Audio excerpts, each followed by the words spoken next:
Assalamualaikum warahmatullahi wabarakatuh.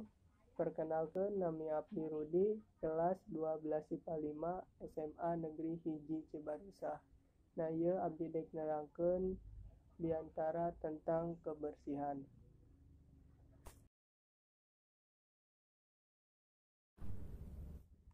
Bismillahirrahmanirrahim. Assalamualaikum warahmatullahi wabarakatuh.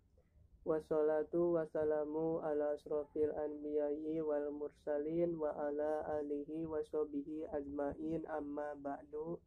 Langkung pipayun hayu urang panjatkeun puji sareng syukur ka Allah Subhanahu wa taala, Tuhan anu Maha Esa anu mana masihan hidayah sareng inayah ka urang sadaya. Janten urang sadaya tiasa kepel di acara ieu dina kaayaan sehat walafiat.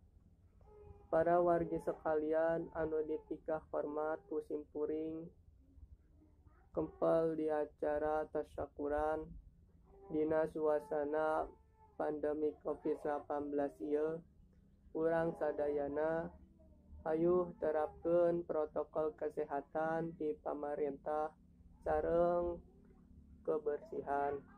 Dina wartos ieu abdi nerangkeun kebersihan. Naon hartosna kebersihan teh? Nyaeta kebersihan kumaha pentingna ngajaga diri dina hidup sehat jeung mangfaat ngajaga kesehatan.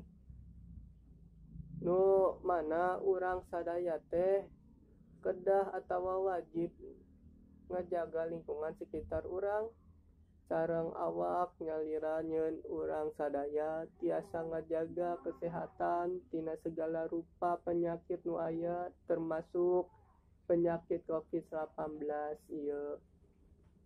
Dina salah sahiji hadis nyaeta wa anjal fatum minal iman, artina kebersihan sebagian tina iman. Hartosna hadis ieu nyaeta sebagai umat muslim anu taat anu gaduh kaimanan urang sadayana tangtu kudu ngajaga lingkungan sekitar urang sareng awak nyalira suci tina segala kotor atawa najis anu nyebabkeun urang teu suci. Matak dimulai ayeuna hayuh urang ngabersihan segala rupina sareng ningkatkeun pola pikir sehat kanggo urang sadayana. Cangkep sakitu abdi nyanggahkeun pihatur nuhun hampura lamun aya salah tina pangucap atawa teu ngeunah ti abdi. Wabillahi taufik wal hidayah. Assalamualaikum warahmatullahi wabarakatuh.